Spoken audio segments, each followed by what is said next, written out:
Hey everyone! Welcome back to Spoken English TV. Hi, Ryan.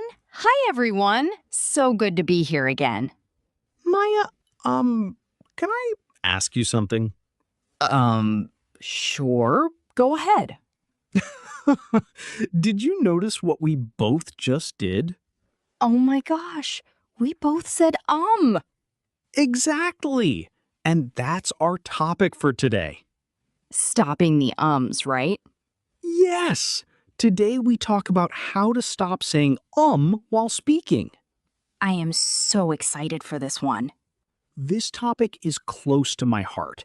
Years ago, I used to say almost every third word, and it honestly made me sound less confident than I actually was.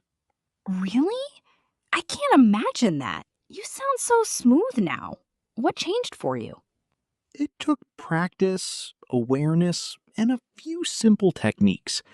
But before we get into fixing it, let's talk about why we even say in the first place. Good idea. Because honestly, almost everyone does it, even native speakers. It's not just a problem for English learners.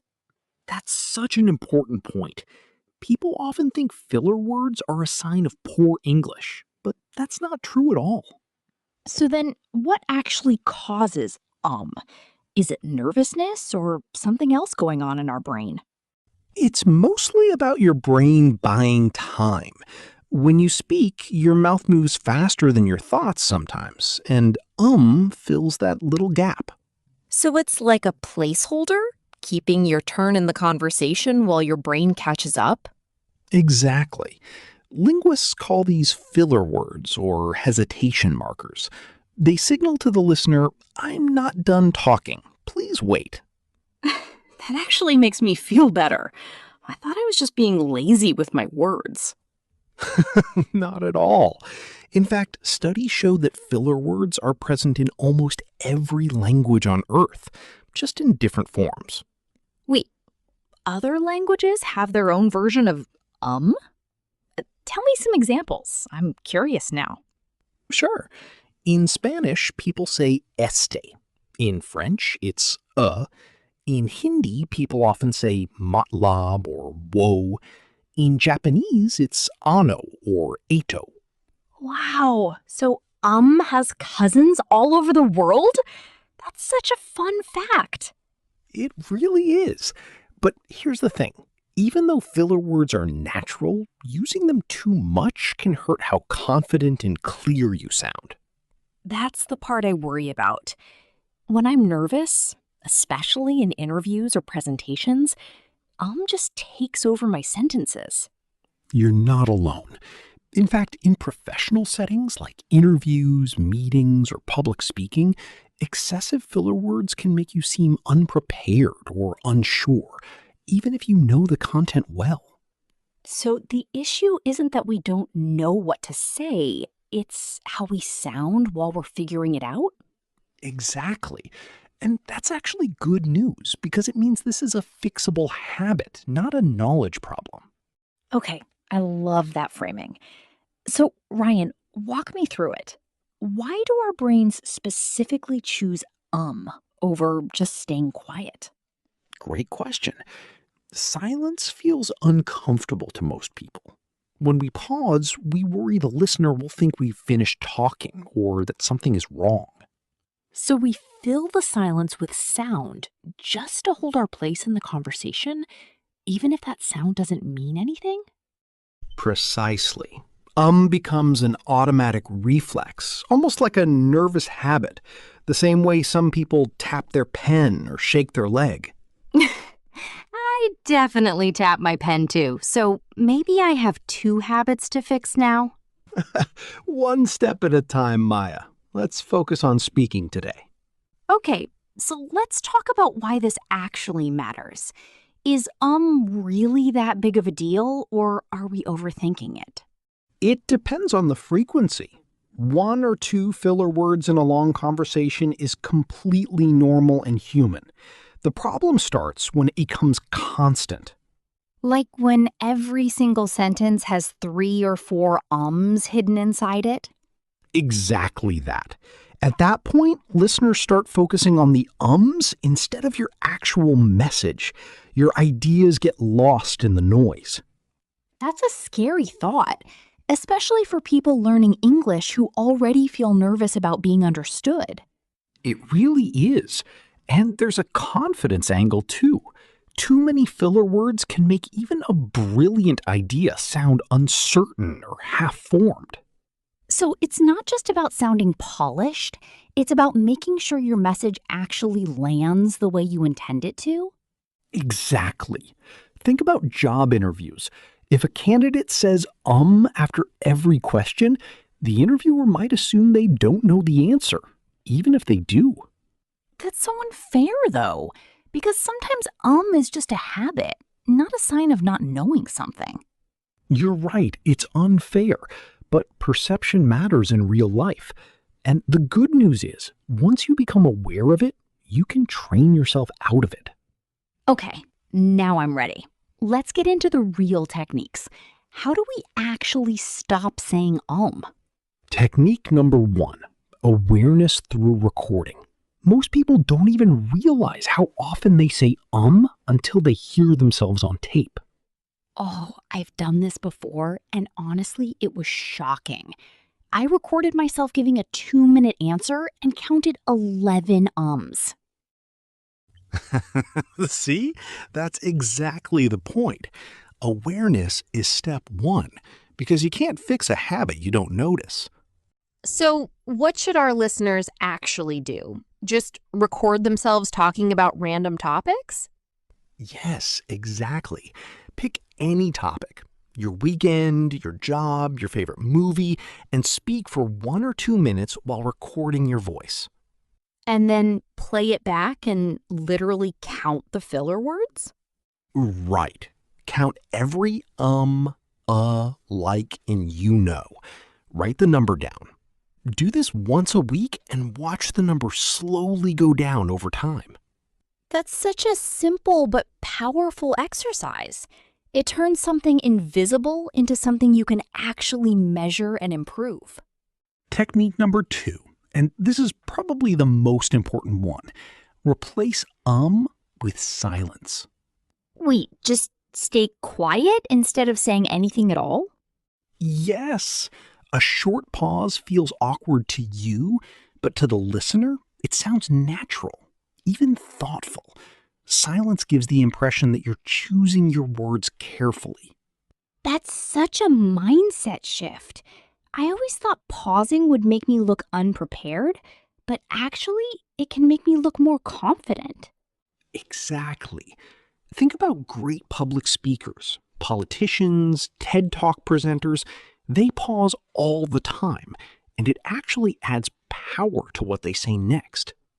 So instead of I should just take a breath, stay silent for a second, and then continue?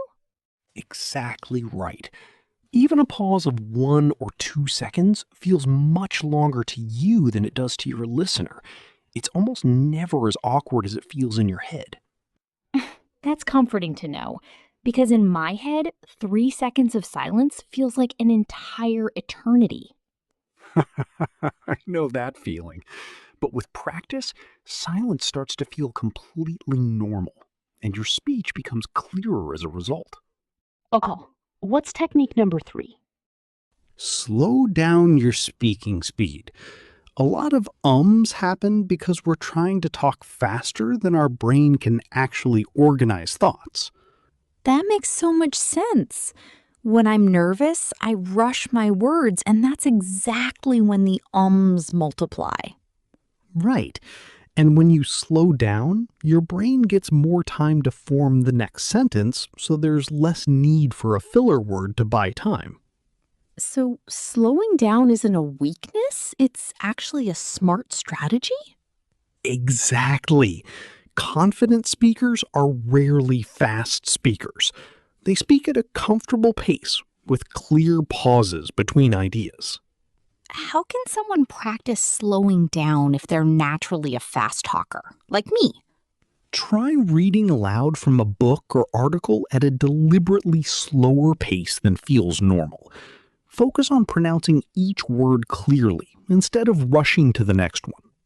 I actually enjoy reading aloud, so that sounds like a fun daily practice. Technique number 4. Prepare a few transition phrases in advance so you never need to buy time while thinking. What do you mean by transition phrases exactly? Things like, "That's a great question. Let me think about that for a moment." Or, "Here's how I see it." These phrases sound natural and give your brain a second to think. Oh, I love that idea. Instead of you say something meaningful that still buys you time. Exactly. And the best part is, these phrases actually make you sound more polished and professional compared to a filler word. Can you give a few more examples of these transition phrases for different situations? Sure. For interviews, you can say, "That's an interesting question. Let me think for a second." For casual talks, you can say, "Actually, you know what?" Or, "Well, here's the thing." Those sound so natural. I'm definitely going to start using "here's the thing" in my own conversations. Technique number 5 is about controlling nervousness because a lot of ums come from anxiety, not from lack of knowledge. That's so true for me. Whenever I get nervous, my ums increase dramatically, even if I know exactly what I want to say. Right.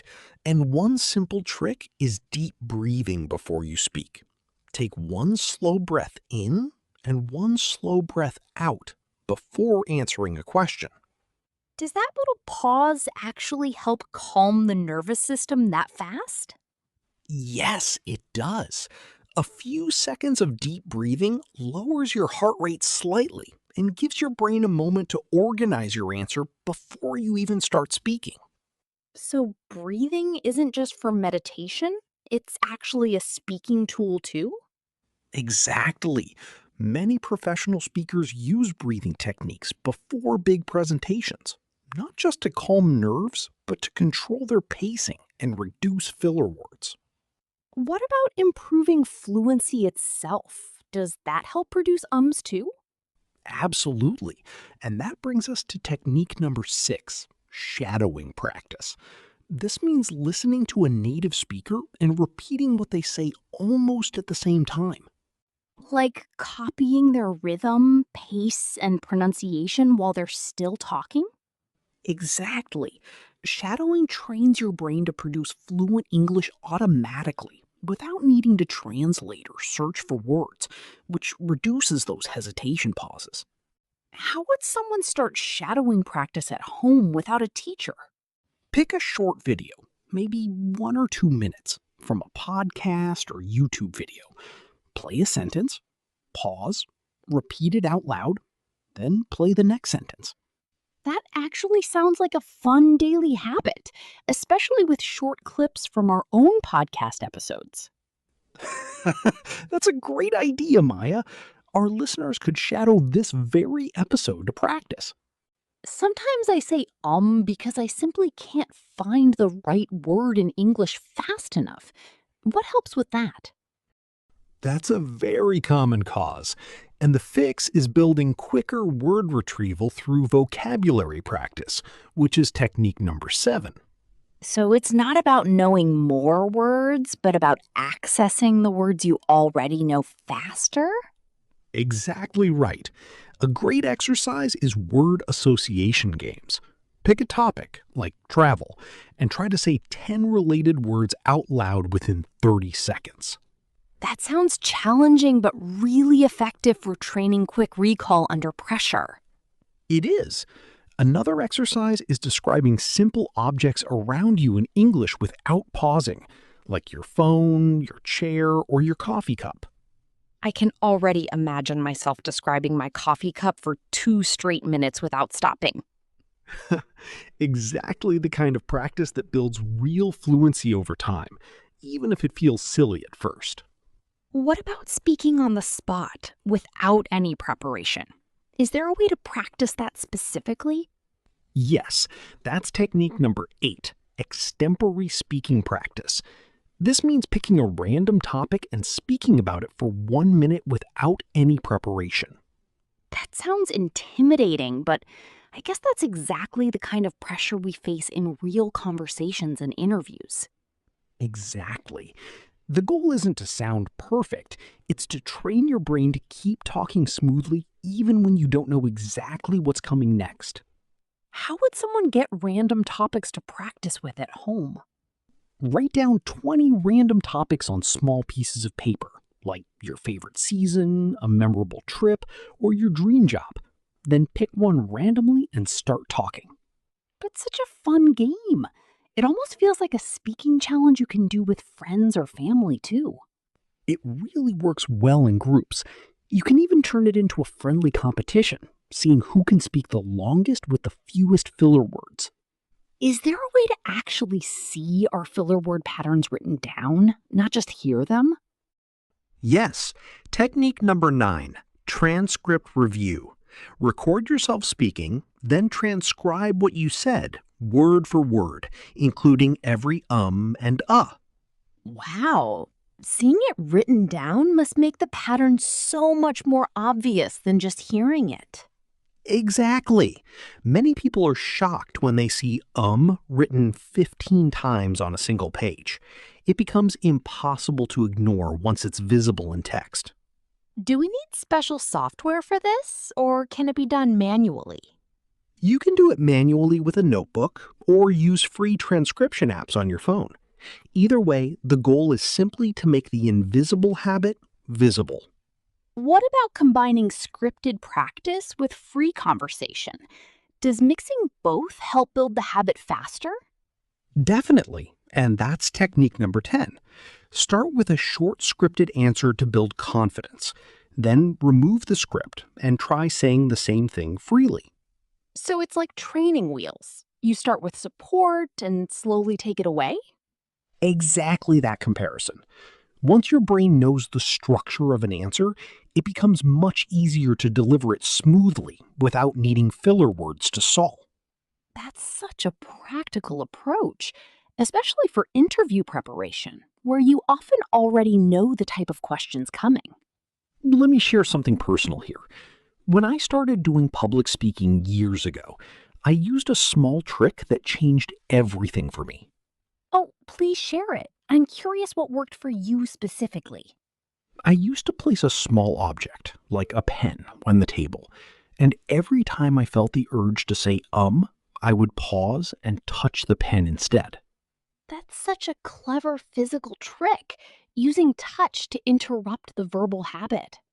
It worked surprisingly well because it gave my brain a tiny physical action to replace the vocal filler, and over time, I didn't need the pen anymore. I love that. It's like tricking your brain into building a new habit through a completely different channel. What about you, Maya? Do you have any personal story about fighting your own filler word habit? Actually, yes. During my college days, I had a presentation where I said like almost every second sentence, and a classmate literally started counting on their fingers. Oh no, that must have been embarrassing in the moment, even if it was well-intentioned. It was embarrassing, but honestly, it was also the wake-up call I needed. After that day, I started recording my practice sessions religiously. That's such a great example of turning an awkward moment into real motivation for improvement. Exactly. And within a few months, my confidence in presentations improved so much, simply because I wasn't distracted by counting my own filler words anymore. Let's talk about something specific to our audience. Many of our viewers are non-native English speakers. Does that change how shows up for them? Definitely. When you're translating a thought from your native language into English in real time, there's naturally more mental processing happening. Right, and that extra processing time often gets filled with because the brain needs a moment to find the right English word or grammar structure. So, for language learners, saying sometimes isn't laziness. It's actually a sign that real mental translation work is happening. Exactly. And that's important to remember because learners shouldn't feel ashamed. The goal isn't to eliminate completely, it's to reduce it and replace it with better habits. That's such a kind and realistic way to look at it. Progress, not perfection. Exactly. And the more you practice thinking directly in English instead of translating word by word, the fewer ums you'll naturally need. How can someone train themselves to think in English instead of translating? Start small. Describe your daily routine in English inside your head while you're doing it. Brushing your teeth, making tea, walking to work. So basically, narrating your own life in English silently throughout the day? Exactly. And over weeks, this builds a direct connection between your thoughts and English words without needing your native language as a middle step. You mentioned fun facts earlier about filler words in different languages. Do you have any other interesting research to share? Actually, yes. There's interesting research suggesting that filler words can sometimes help listeners process information better because they signal an upcoming pause. Wait, so filler words aren't always bad? That's surprising considering everything we've said today. Right. In small amounts, they can actually help conversation flow naturally. The issue is only when they become excessive or replace actual content and confidence. So the goal isn't zero filler words ever. It's just controlling the frequency so they don't dominate your speech? Exactly right. Even professional news anchors and podcast hosts occasionally use filler words. The difference is they use them rarely and naturally, not constantly. That actually takes a lot of pressure off. We're not aiming for robotic perfection, just natural, confident flow. So, Maya, if someone wants to start today, right after watching this episode, what should their very first step be? I would say start with the recording exercise. Record 2 minutes of yourself speaking about your day, then count the filler words honestly. That's a perfect starting point. Awareness always comes before change, in speaking just like in any other habit in life. Then, for the next few days, I would practice the pause technique. Every time you feel coming, stop, breathe, and stay silent for 1 second instead. Great advice. And after a week of pause practice, add in transition phrases like, let me think about that, or that's a good question. And don't forget shadowing practice with videos or podcasts, maybe 5 to 10 minutes a day, just to build natural fluency in the background. Perfect summary. Awareness, pausing, transition phrases, and shadowing. Those 4 steps alone can dramatically reduce filler words within a month of consistent practice. How long did it realistically take you, Ryan, to notice a real change in your own speaking? Honestly, within 2 to 3 weeks of daily practice, I noticed a huge difference. By 2 months, had almost completely disappeared from my casual conversations. That's actually much faster than I expected. I assumed it would take many months or even years to fix. It's faster than people think because it's really about conscious repetition. The brain adapts quickly once you give it a clear, simple alternative to the old habit. What if someone practices for a while but then falls back into old habits during a stressful moment, like a real interview? That's completely normal, and it happens to almost everyone. Under real pressure, old habits can resurface temporarily, even after weeks of good practice. So, should people be discouraged if that happens, or is it just part of the learning process? It's absolutely part of the process. One bad presentation doesn't erase weeks of progress. The key is going back to practice immediately instead of giving up completely. That's such a healthy mindset. Progress isn't a straight line, it has small dips along the way, and that's completely okay. Exactly. And honestly, even after years of practice, I still occasionally say in high pressure moments. And that's perfectly fine because it's rare now, not constant. Do you think reducing filler words actually changes how confident someone feels, not just how confident they sound? Absolutely. And this is such an underrated point. When you hear yourself speaking clearly without constant ums, it builds real internal confidence too. It's almost like a feedback loop. Speaking clearly builds confidence, and confidence helps you speak even more clearly. Exactly. That's a perfect way to describe it. Small wins in speaking practice create momentum that carries into bigger moments, like interviews or presentations. I've genuinely felt that myself. The less I rely on filler words, the more in control I feel during conversations, even difficult ones. That control is exactly what employers, teachers, and audiences notice and respect, even if they can't always explain exactly why someone sounds so confident. Before we wrap up, can we talk specifically about job interviews? A lot of our viewers message us about feeling nervous with filler words during interviews. Great point.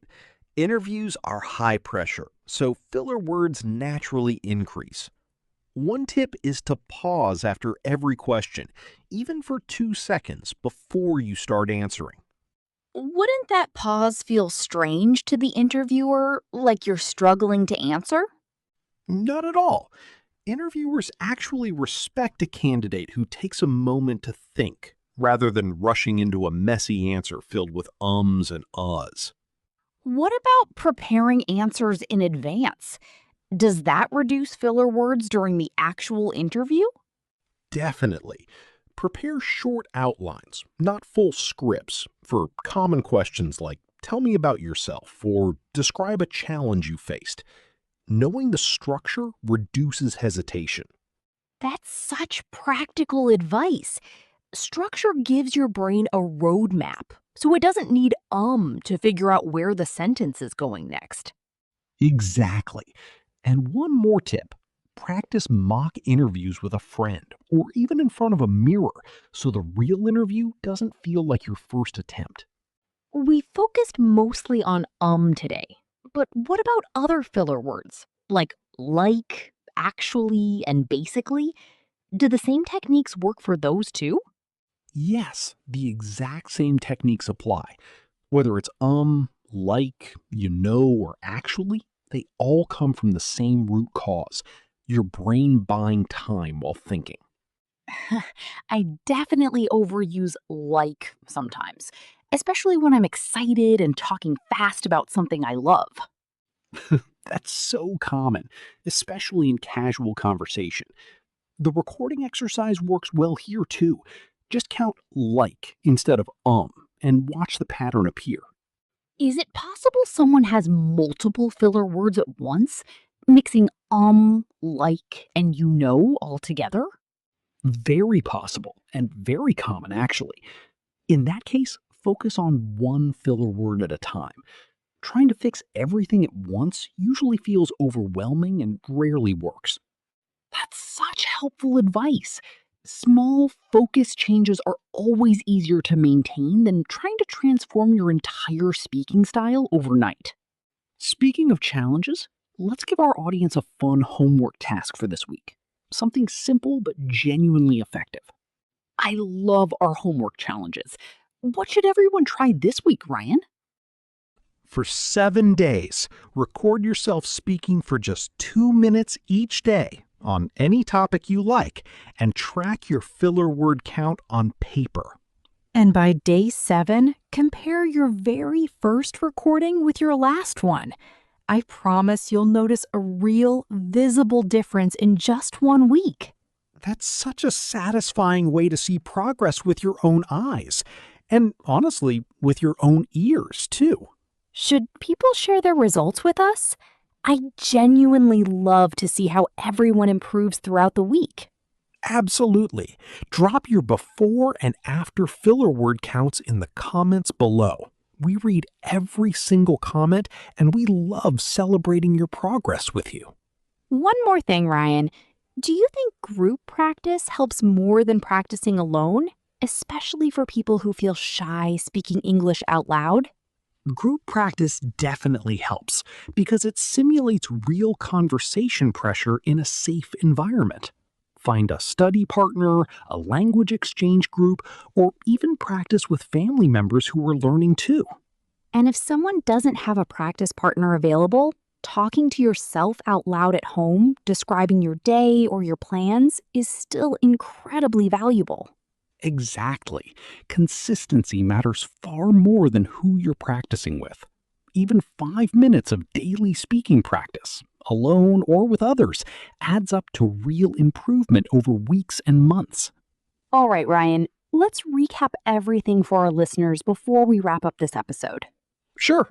First, remember that filler words like are completely normal, and they exist in almost every language around the world.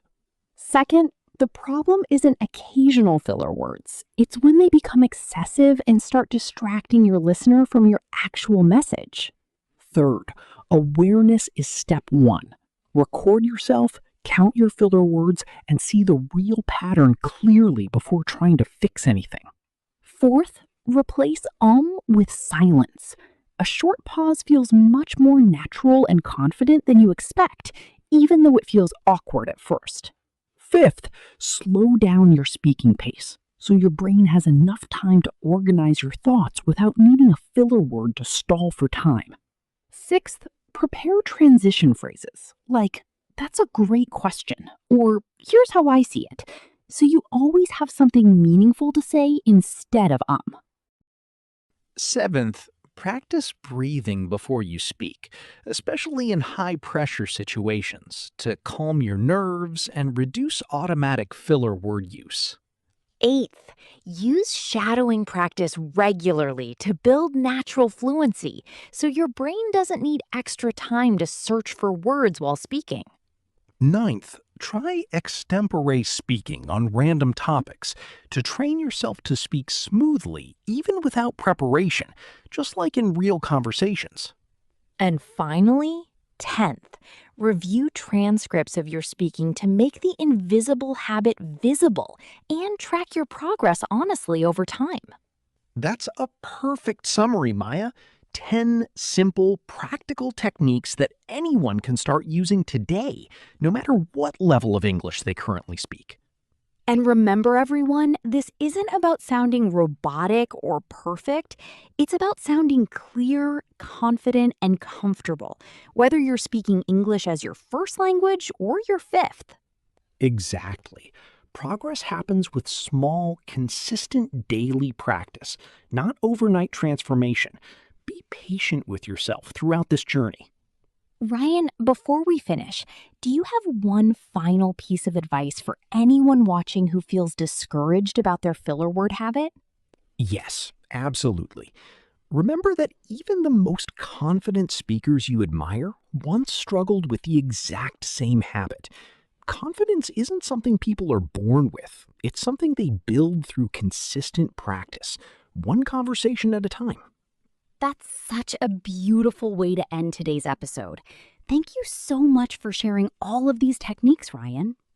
Thank you for such great questions, Maya. And thank you to everyone watching for spending this time with us on Spoken English TV. If you enjoyed today's episode, please like this video, subscribe to our channel, and share it with a friend who's also working on their spoken English skills. And try today's challenge. Record yourself speaking for 2 minutes, count your filler words, and comment your number below. We would love to see your progress. Until next time, keep practicing, keep speaking, and remember, every confident speaker started exactly where you are right now. See you in the next episode of Spoken English TV. Goodbye, everyone. Bye, everyone. Take care and keep speaking with confidence.